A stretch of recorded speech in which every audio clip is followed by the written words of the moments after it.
मैं जिस मकाम पे आज खड़ा हूं, मैं ये देश के, हमारे देश का जो जस्टिस सिस्टम है, हमारे देश की जो डेमोक्रेटिक परंपरा है, मैं उसकी वजह से यहां मौजूद हूं। एक लाइन ऑफ कंट्रोल के नजदीक एक गांव से उठकर लगभग 8 किलोमीटर पैदल स्कूलिंग करने के बाद अगर कोई नौजवान आईआईटी का एग्जाम कर लेता है, आईएएस का एग्जाम पास कर लेता है एक रिमोट एरिया से उठकर, तो उसका क्रेडिट मैं अपने आप को कम देता हूं और हमारे देश की जो डेमोक्रेटिक ट्रेडिशन है उसको ज्यादा देता हूं। मेरिट, कोई नौजवान हमारे देश में ऐसा नहीं होगा जिसने मेहनत की हो और सही दिशा में मेहनत की हो और जो मंजिल तय की हो उसने उस मंजिल तक नहीं पहुंचा, क्योंकि हमारे देश में एनेबलिंग एनवायरनमेंट है और ऐसे प्लेटफॉर्म्स मौजूद हैं, चाहे यूपीएससी हो, चाहे इंजीनियरिंग एंट्रेंस एग्जामिनेशंस की बात करें, चाहे हम मेडिकल एग्जामिनेशंस की बात करें, एक मेरिटोक्रेटिक सेटअप मौजूद है जहां हर नौजवान मेहनत करके अपने आप को साबित कर सकता है। आज पूरी दुनिया हमारे देश की तरफ देख रही है। आज हमारा मुल्क एक हिस्टोरिक मूवमेंट से गुजर रहा है और हमारे देश के प्रधानमंत्री नरेंद्र मोदी जी ने जो टारगेट सेटअप किया है 2047 तक विकसित भारत का, हमारा देश विकसित भारत तब होगा जब इस देश में कश्मीर से लेकर कन्याकुमारी तक हर शख्स, हर नौजवान, हर बुजुर्ग, हर औरत अपना अपना रोल अदा करेंगे। हर वर्ग के लोग अपना रोल अदा करेंगे, तब विकसित भारत का सपना हमारा जो है वो पूरा होगा। आज वो ममालिक जो ये कहते थे कि हमारी किंगडम पर कभी सूरज नहीं ढलता, आज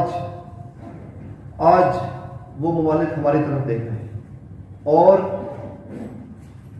लोग ये भी कहते हैं कि मैं नाम नहीं लेना चाहता उन मुल्कों का, लेकिन जिन्होंने हम पर हुकूमत की, आज दुनिया ये कहती है कि India is an emerging economy और उन देशों के बारे में कहा जाता है दे आर सबमर्जिंग इकोनॉमी। हम चाहते हैं वो भी तरक्की करें, लेकिन तारीख से बड़ा सबूत कोई चीज नहीं पेश करते। आज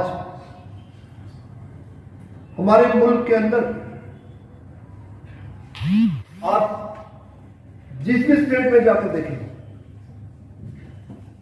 सबका साथ सबका विकास का जो नारा है वो उसको ग्राउंड पर उतारा जा रहा है।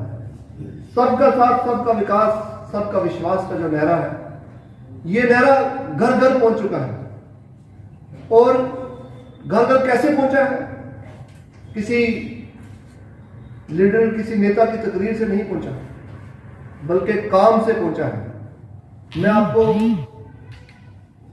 कई जिलों की मिसालें दे सकता हूं।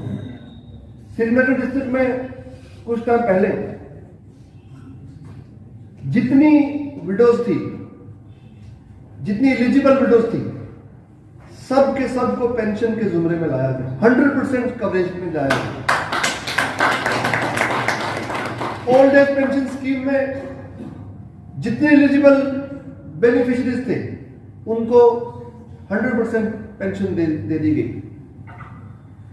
सैचुरेशन का टाइम आ चुका है, जिसका मतलब यह है कि जो लोग प्रधानमंत्री आवास योजना में जिनको मकान मिलना चाहिए 100% कवरेज हो जाए, ओल्ड एज पेंशन स्कीम में जिनको पेंशन मिलनी चाहिए 100% कवरेज हो जाए। उसके अलावा जितनी सरकार की स्कीमें हैं वो घर घर तक पहुंच रही हैं। मैं आपको एक छोटी सी एग्जांपल देता हूं।